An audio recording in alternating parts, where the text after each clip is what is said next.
Assalamualaikum warahmatullahi wabarakatuh. Waalaikumsalam Waalaikumsalam warahmatullahi warahmatullahi wabarakatuh. wabarakatuh.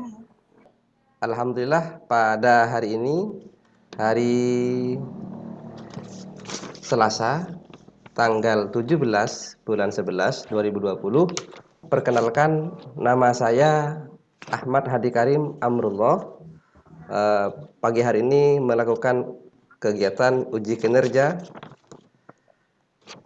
yang diselenggarakan oleh LPTK Universitas Adibuana, dan kebetulan kami tidak bisa mencetak kartu peserta karena kebetulan teknis kami tidak bisa mengakses situs web dari UKIN. Oleh karenanya kami melaporkan secara lisan. Baik, alhamdulillah anak-anak sekalian, bagaimana kabarnya pada hari ini? Alhamdulillah baik, Pak. Baik ya. Semua dalam keadaan sehat walafiat. Masih semangat belajarnya? Masih Semangat ya. Alhamdulillah. Baik, anak-anak sekalian, kita mulai pelajaran pada pagi hari ini dengan membaca doa. Siapa yang mau memandu doa?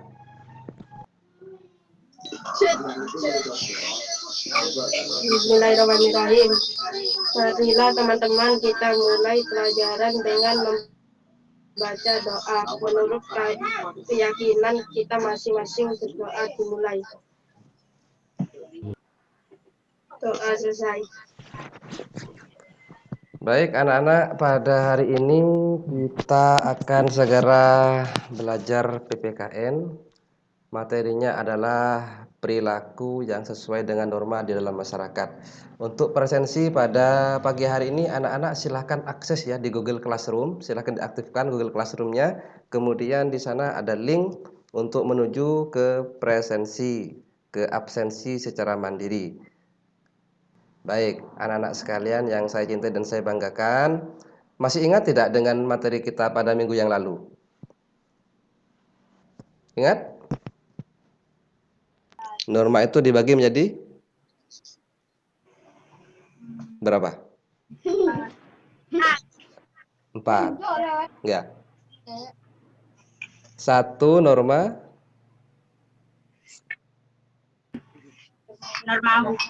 Norma hukum, 2 norma keagamaan. norma nama keagamaan, kesusilaan. norma kesusilaan, bagus, Mak Musa. Yang terakhir norma orang sholat, itu norma apa? Ngaji, itu Agama. norma agama. Baik. Jadi kalau kemarin kita tahu bahwa macam-macam norma, pengertian norma, kemudian sanksi norma jika itu dilanggar. Nah, pada hari ini kita itu akan belajar tentang perilaku dengan KD dan IPK sebagai berikut. Jadi kompetensi dasar yang akan kita capai pada hari ini adalah memahami norma-norma yang berlaku dalam kehidupan bermasyarakat untuk mewujudkan keadilan. Kemudian indikasinya, indikator pencapaian kompetensinya menunjukkan perilaku sesuai norma. Jadi harapannya kalau kita sudah belajar pada hari ini, anak-anak bisa menunjukkan perilaku yang sesuai dengan norma. Nah, ini siapa yang nyoret-nyoret layar ini? Siapa? Ayo coba. Ayo, jangan dicoret-coret. Ayo, siapa? Tidak saya lanjutkan kalau ada coret-coretannya. Biar cepat selesai, biar pembelajarannya cukup bagus. Baik. Nah, yang kedua, kemudian kompetensi ke KI 4-nya ya, yaitu mengampanyekan perilaku sesuai norma-norma yang berlaku dalam kehidupan bermasyarakat untuk mewujudkan keadilan. Nanti ini akan yang sudah kita pelajari bahwa norma itu bisa menciptakan rasa adil di tengah-tengah masyarakat. Yang terakhir yaitu menyajikan hasil telaah. Jadi anak-anak juga pada kesempatan ini harusnya setelah kita belajar pada hari ini bisa menyajikan. Apa menyajikan itu? Yaitu mempresentasikan hasil telaah dari pentingnya norma dalam kehidupan bermasyarakat, berbangsa dan bernegara.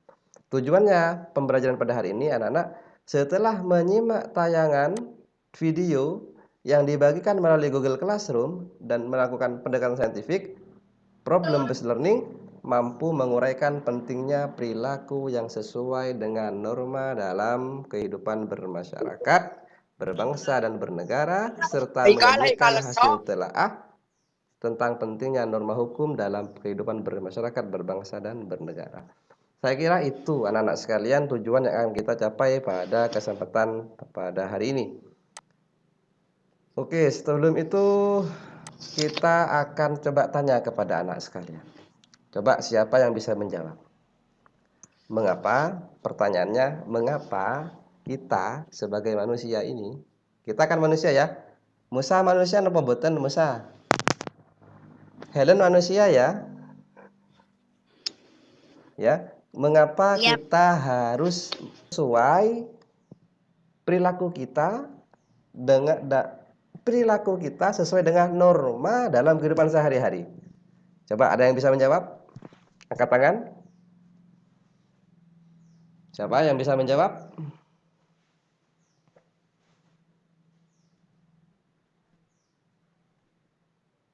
Ayo. Mengapa harus sesuai perilaku kita dengan norma? Apa itu norma? Aturan. Mengapa? Karena apa? Manusia sebagai makhluk sosial hidup di tengah masyarakat, ya, sekaligus menjadi warga dan anggota masyarakat, maka harus patuh terhadap norma yang berlaku di masyarakat. Mengapa? Karena kita itu manusia hidup bersama manusia. Itu jawabannya. Jadi kita manusia ya hidupnya bersama manusia. Kalau misalkan kita hidup bersama monyet sama hutan, mungkin tidak ada aturannya, tidak ada normanya. Karena kita bersama manusia yang sama-sama punya kepentingan, yang sama-sama ingin dihormati juga, maka Farel audionya dimatikan. Le. Audionya dimatikan. Nah, kalau kita hidup di tengah hutan, tidak punya aturan. Tapi dengan hutan pun kita harus menjaga tanaman dan tumbuh-tumbuhan serta hewan yang di dalamnya. Bahkan ada norma juga. Nah, sekarang yang disebut patuh itu apa? Nah, ini sudah. Nah, sekarang yang disebut patuh itu apa coba? Ada yang bisa jawab? Patuh itu apa sih?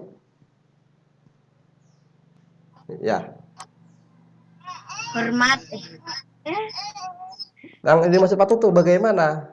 Ya, ada patuh, ada sadar, ada biasa, ada bisa.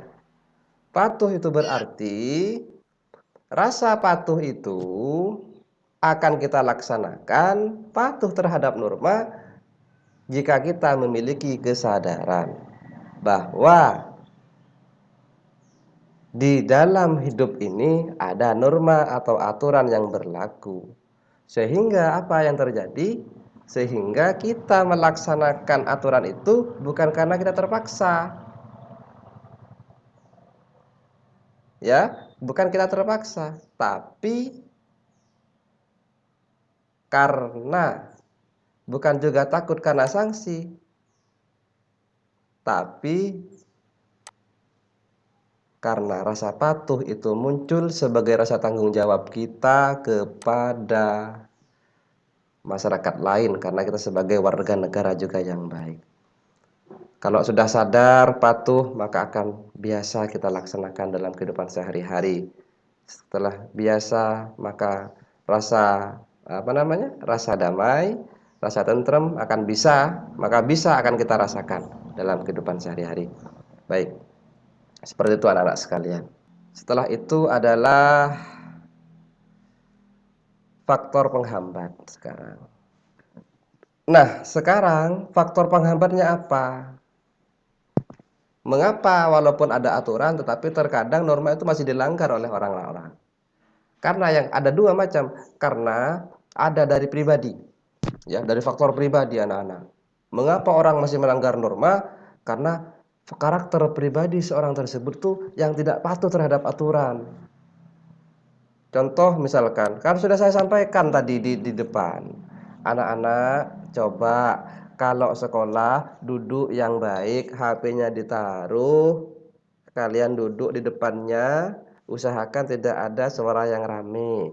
Tapi karena kalian terbiasa, masih tidak biasa mengikuti aturan, maka yang terjadi sama tetap ada yang masih tidur-tiduran, ada yang tidak fokus ini sekolahnya, ada yang apa namanya? Ada yang rame, audionya gak dimatikan. Ini barangkali adalah rasa kesadaran kita masih rendah.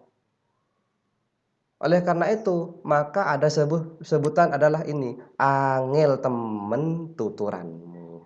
Ya, angel temen tuturanmu ini ya. Jadi kalau dibilangin angel sekali, nah itu.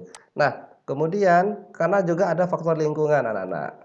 Jadi lingkungan kita itu tidak mendukung kita sebagai anak itu untuk tidak mengikuti peraturan tersebut. Contoh misalkan lingkungan di sekitar kita. Coba saya tanya sekarang kepada anak-anak. Kira-kira lingkungan anak-anak ini kalau sholat mau sholat maghrib ya, mau sholat maghrib berarti kan setengah 6 ya atau jam 5. Itu kira-kira masih tidak ada orang yang masih belum siap-siap untuk pergi ke masjid atau ke musola. Apakah ada yang masih bermain layangan? Kalau di rumahnya Musa, apa ada orang yang masih main layangan hampir maghrib, Musa? Ada, Musa? Tidak ada, Pak. Oh, udah ada. Berarti Tidak ada, Pak. berarti lingkungannya Musa Sepi. sepi. Berarti sudah siap-siap mau sholat itu. Berarti mendukung lingkungannya Musa untuk mengikuti peraturan yang berlaku di masyarakat. Nah, ini yang penting. Munculnya kesadaran diri ya untuk patuh pada norma-norma dalam kehidupan bermasyarakat harus dibiasakan sejak sekarang, sejak dini. Alangkah baiknya jika kalian membina sikap dan budaya. Satu, budaya malu. Karena malu itu kalau menurut orang Islam adalah sebagian daripada iman. Malu. Malu yang seperti apa? Malu melanggar peraturan. Jadi kalau kita mau melaksanakan kelakuan, ingat kalau misalkan itu melanggar peraturan, maka sikap kita harus malu melanggar peraturan. Contohnya peraturan seperti apa? Nah, sekarang aturannya anak-anak kalau keluar rumah harus menggunakan masker. Maka ketika kalian tidak menggunakan masker di luar, maka kalian harus punya rasa malu. Oh iya, aku tidak pakai masker. Aku kudu balik maneh, aku kudu jepuk masker. Yang kedua, malu yang seperti apa? Malu jika datang terlambat, kena sanksi hukuman. Yang ketiga, malu apalagi ini jika berkendara sepeda motor itu tidak menggunakan helm. Kalau tidak menggunakan helm pasti akan di stop sama Bapak polisi. Kalau sudah di stop Bapak polisi, maka akan semakin malu dengan orang banyak. Itu yang harus kita hindari ya anak-anak sekalian. Kita anak-anak sekalian dalam berhidupan masyarakat ini harus kita biasakan yang namanya budaya tertib. Ya. Tertib yang seperti apa? Gitu ya. Tertib yang bagaimana sih? Nah, ya kan? Malu, maksudnya jika tidak bisa bersikap tertib dimanapun. Jadi malu kalau kita tidak bisa bersikap tertib. Contohnya ketika kita ada mengantri di depan ATM, maka kita harus juga tertib ya. Kemudian antri mengambil bantuan pulsa ini barangkali ini. Ya, bantuan pulsa atau bantuan beras mungkin. Harus tertib, tidak boleh dorong-dorongan, tidak boleh. Tidak boleh umpel-umpelan, tidak boleh. Harus tertib. Dan yang kedua, yang terakhir ini apalagi ini? Tertib bagaimana? Tertib dalam bersalaman dengan Bapak Ibu guru yang ada di sekolah. Yang ketiga adalah budaya bersih. Jadi kita harus dari sekarang anak-anak membiasakan yang namanya budaya bersih. Bersih itu sebagian daripada iman, ya Len ya. Nah, seperti apa bersihnya? Bersih yaitu sikap berkata dan berperilaku jujur dan bersih dari tindakan-tindakan kotor. Jadi bukan hanya bersih badannya, bukan bersih hanya wajahnya, tapi bersih dari perkataan-perkataan atau perilaku-perilaku yang perilaku yang buruk, dari tindakan yang kotor. Seperti apa? Seperti korupsi. Kemudian tindakan apa lagi yang tidak tertib? Tindakan mencontoh. Itu tidak tertib, ya. Ayo dimatikan. Ada pertanyaan mungkin sampai di sini anak-anak? Ada pertanyaan dulu? Ada pertanyaan sampai di sini? Gak ada apa? Gak ada. Tidak ada. Kalau tidak ada, saya lanjutkan. Setelah ini anak-anak akan saya ajak untuk melihat tayangan video. Kemudian seperti apa yang sudah saya share di Google Classroom itu, anak-anak bisa menjawab dari beberapa pertanyaan berikut ini. Ya, videonya akan saya share dulu. Videonya akan saya share. Videonya ada di mana? Ada di sini. Di sini kah? Coba perhatikan ya. Kalau belum tampil, bilang belum tampil. Ya apa? Sudah tampil apa belum di HP-nya? Ini di YouTube ya. Sudah tampil di HP-nya? Sudah, Pak.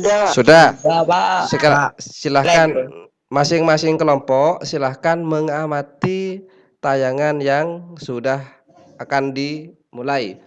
Yang pertama saya tunjuk tadi sebagaimana ketuanya tadi itu ya. Yang pertama, tayangan yang pertama itu tugasnya Mbak Helen. Ya. Yang kedua itu tugasnya kelompok dari Ardi. Kok Ardi? Bukan. Tugasnya kedua kelompok dari Rama, ya. Rama ya. Dan yang ketiga adalah yang bertugas adalah Sudah tampil, Pak. Musa. Ya. Tadi Musa nanti melihat tayangan yang nomor 3. Dan yang terakhir adalah tayangan yang akan menyimpulkan nanti mempresentasikan adalah kelompoknya dari Mbak Diva Nadia. Nah, Mbak Diva Nadia nomor 4. Ya, siap Mbak Diva ya? Silahkan disimak tayangan berikut ini ya.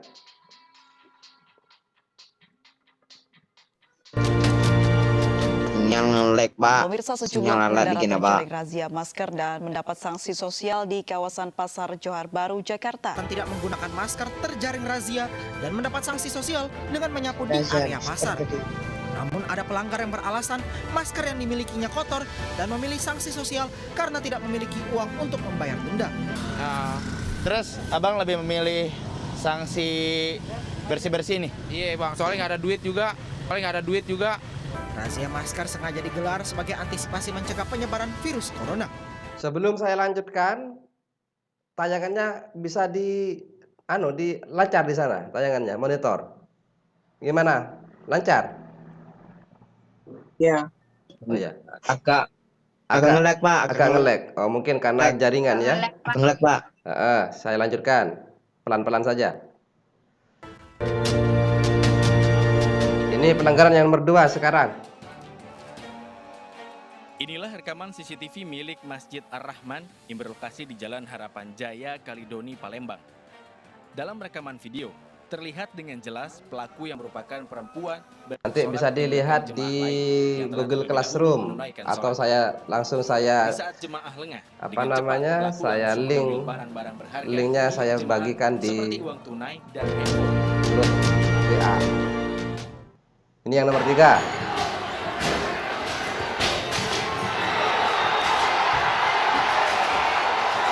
Nomor 3 itu. Nge-lag, Pak, di sini, Pak. Ini, Pak. Nge-lag di sini, Pak. Nge-lag. Ini yang nomor 4. Dimarah sama siapa? Dimarah sama bapaknya? Kita pulang aja. Iya, gak usah pulang. Kamu ke kosnya? Mana di sana? Iya, nanti Om anterin. Takut, saya takut. Sama siapa? Takut, maaf. Iya. Nah, iya, sekalian. Enggak mau tidak. Setelah keluar kita masuk lagi. Nah, setelah keluar, anak-anak saya minta untuk berdiskusi dulu dengan teman-temannya terkait dengan tayangan video yang sudah kita laksanakan tadi. Ya, di sini nanti saya tunjukkan di mana di Google Classroom itu juga diaktifkan. Saya matikan dulu ya.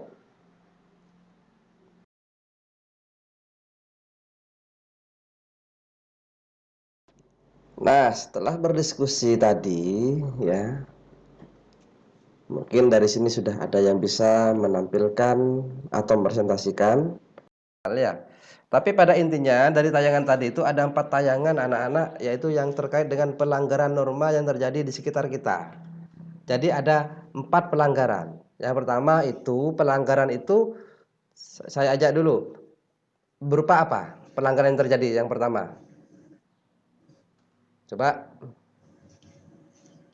Ayo dijawab. Yang pertama itu Apa, orang melanggar apa? Norma hukum. Enggak, kenapa dia kok katakan melanggar? Kenapa dia? Pekerjaan apa yang dia lakukan tadi itu? Di tayangan yang pertama tadi Pakai itu. masker. Tidak memakai masker. Masker. Satu ya. Satu. Yang kedua, pelanggaran apa yang dia lakukan? Pelanggar agama mengambil Barang yang mencuri bukan milik kita. Mencuri, mengambil bukan milik kita. Terus yang ketiga, melanggar apa tadi? Ayo, apa tadi itu? Ada segerombolan anak-anak manusia, anak muda. Kemudian apa yang dilakukan? Tayangan yang nomor 3.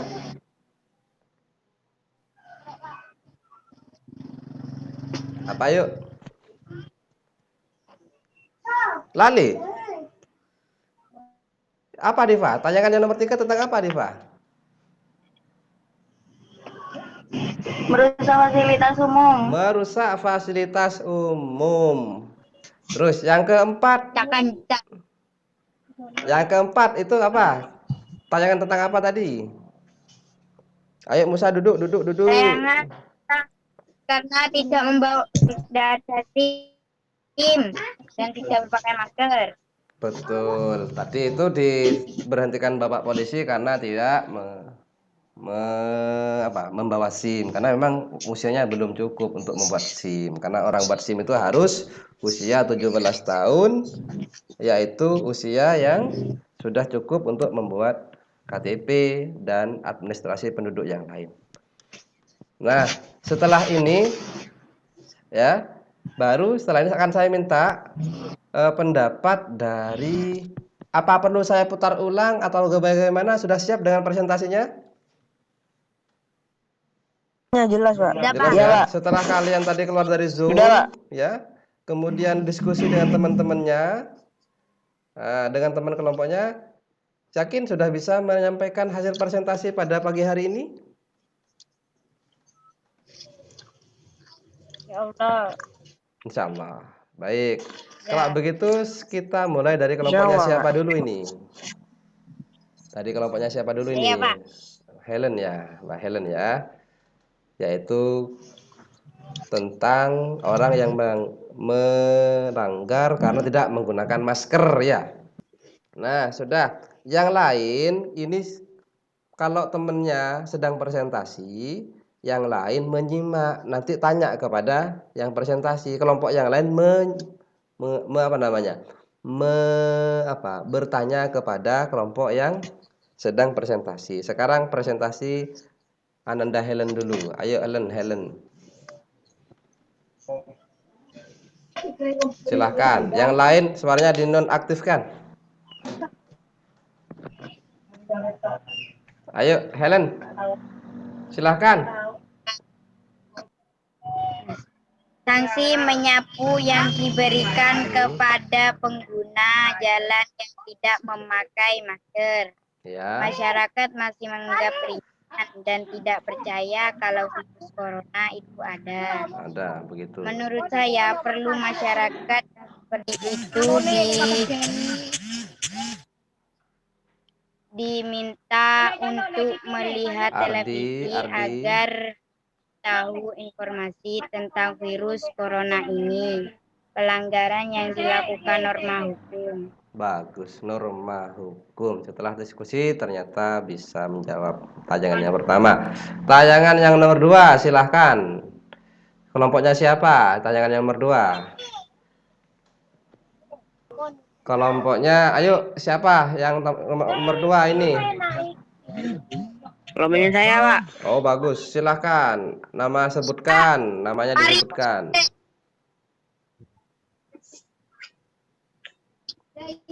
Mari ini coba.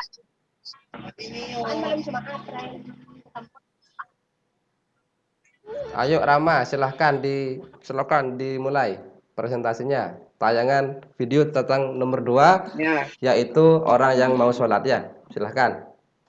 ya. Pertamanya itu ibu-ibu akhirnya mau sholat berjamaah di masjid. Tetapi ibu itu melihat tas dan ibu itu mengikuti hawa nafsu dan kemudian ia mencurinya. Karena si pencuri itu tidak sadar dengan apa yang dilakukan. Karena apa? Karena si pencuri itu sudah dibutakan oleh uang. Pengen duit.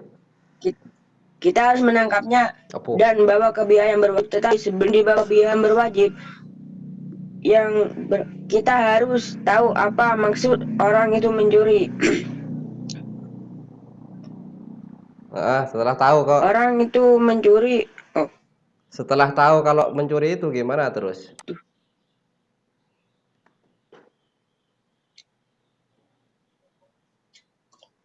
Ya, masuk ke penjara, Pak. Oh, dimasukkan penjara. Ya, jadi menurut kelompoknya Rama begitu. Tapi kalau Rama baca, Ya, itu melanggar kalau Rama norma menyampaikan di kamera itu jangan terlalu dekat dengan kameranya biar kelihatan.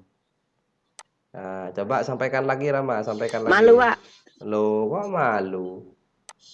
Wah, enggak siapa yang coba dari 2 presentasi tadi, sekarang saya tanya kepada anak-anak, siapa yang mau bertanya kepada Diva atau bertanya kepada Helen?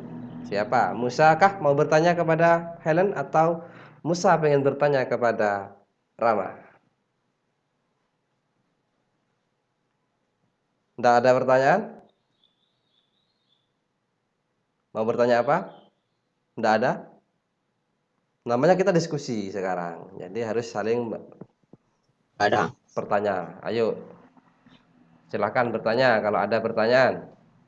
Kalau tidak ada, kita lanjutkan kepada diskusi tayangan yang nomor 3. Di sini akan disampaikan oleh siapa? Saya. Helen ya, jawab ya. Presentasi yang ketiga ya. Ya sudah, silakan Helen. Tayangannya seperti ini. Ayo Helen. Silakan dijawab langsung. Tindakan mahasiswa dalam menyampaikan di muka umum yang tidak pantas dilakukan. Karena apapun alasannya merusak fasilitas umum itu tidak benar. Oleh sebab itu mahasiswa seharusnya mengajarkan hal-hal yang benar kepada siswa seperti saya agar bisa dicontoh. Norma yang mereka langgar norma kesopanan. Wah, bagus. Karena kalau sampai merusak fasilitas umum, kemudian melempar ke tempat-tempat yang umum, itu termasuk dalam kategori tidak sopan. Berarti melanggar norma kesopanan. Mestinya dia duduk manis di bangku belajar, tapi dia masih sibuk cari batu untuk lempar batu sembunyi tangan ya. Jadi begitu anak-anak. Terakhir saya minta kelompoknya Mbak Diva Nadia. Tayangannya ini saya munculkan di sini ya. Ini. Gimana sama bapaknya? Sudah. Mbak Diva Nadia silahkan mengomentari. Baik, silakan Mbak Diva. Seorang siswa SMP yang diberhentikan oleh Bapak Polisi karena kedapatan membawa sepeda motor karena siswa SMP masih belum cukup umur untuk mengendarai sepeda motor karena tidak memiliki SIM. Mengapa ia ke sekolah menggunakan sepeda motor? Apa karena jarak rumahnya jauh dari sekolah, tapi apapun alasannya itu tidak dapat dibenarkan. Kalau sudah begitu, siapa yang repot menangis di jalan? Siapa yang repot? Bapak polisi yang kerepotan. Kan Pak polisinya. Bapak polisi. Norma yang dilanggar merupakan norma hukum. Norma hukum, karena hukumnya itu orang yang tidak berusia 17 tahun masih belum bisa membuat KTP dan membuat SIM. Jadi siswa SMP ini tidak boleh membawa sepeda motor kalau sekolah. Olahraga saja, olahraga. Pakai sepeda pancat biar sehat. Nah, dari 4 kelompok tadi sudah menyampaikan menyampaikan presentasinya. Mungkin ada pertanyaan dari kelompok lain terhadap kelompok yang lain? Ada tidak? Kalau tidak ada, setelah ini anak-anak bisa meneruskan kegiatannya setelah ini, yaitu dengan mengklik di tombol di Google Classroom ya, ada juga, atau langsung membuka lewat Google Chrome dengan cara membuka link tersebut, yaitu ada tugas di sana namanya analisis video. Nah, di sana kalian jawabannya dari hasil analisis video tersebut tadi ditulis di Google Form. Kemudian setelah itu kegiatannya kalian adalah yaitu dengan mengerjakan uji kompetensi yang juga saya kirimkan di Google Classroom kalian masing-masing di sini, atau langsung saya kirimkan ke WA group biar lebih cepat, karena beberapa dari antara kalian masih belum kesulitan untuk masuk di Google Classroom ya. Ini nanti dikerjakan setelah pelajaran ini selesai ya. Kemudian nanti setelah selesai akan saya cek kebenarannya. Nah, saya kira anak-anak pelajaran kita pada pagi hari ini kita cukupkan sampai di sini dulu. Oke? Kita cukupkan sampai di sini dulu. Oke? Namun sebelum Pak Guru akhiri, kira-kira dari apa yang sudah kita pelajari pada pagi hari ini sampai sekarang, itu kesimpulan apa yang bisa kita bagikan, yang bisa kalian bagi kepada teman-teman yang lain? Siapakah di antara kalian yang mau menyimpulkan dari pelajaran pada hari ini? Ayo silahkan. Ayo. Pelajaran PKN tentang norma hukum, norma kesusilaan, pelajaran tentang norma. Pelajaran tentang norma. Setelah itu, apa saja yang kita bahas tadi? Jadi kalau perilaku harus sesuai dengan norma yang berlaku dalam kehidupan sehari-hari, ya kan? Oleh karena itu kita harus membiasakan kebudayaan seperti apa? Budaya apa tadi yang harus kita biasakan? Budaya tertib, bersih. Budaya malu, budaya tertib, budaya bersih. Namun terkadang juga masih kita tidak bisa mengerjakan segala sesuatu itu karena ada 2 faktor penghambatnya, yaitu faktor apa lagi tadi? Pribadi dan faktor lingkungan. Siapa yang jawab tadi lingkungan? Yang isi suaranya? Diva ya? Apa Helen? Oke, baik. Anak-anak saya cukupkan sampai di sini pertemuan kita pada pagi hari ini. Mudah-mudahan kita tetap diberikan kesehatan dan ilmu yang kalian peroleh walaupun sedikit bisa bermanfaat untuk diri kita pada khususnya dan manfaat untuk pada orang lain pada umumnya. Baiklah anak-anak sekalian, pembelajaran cukup sudah waktunya nak ya. Pembelajaran pada siang hari ini kita tutup dengan bacaan alhamdulillah bersama-sama. Alhamdulillahirabbil alamin. Assalamualaikum warahmatullahi wabarakatuh. Waalaikumsalam warahmatullahi wabarakatuh.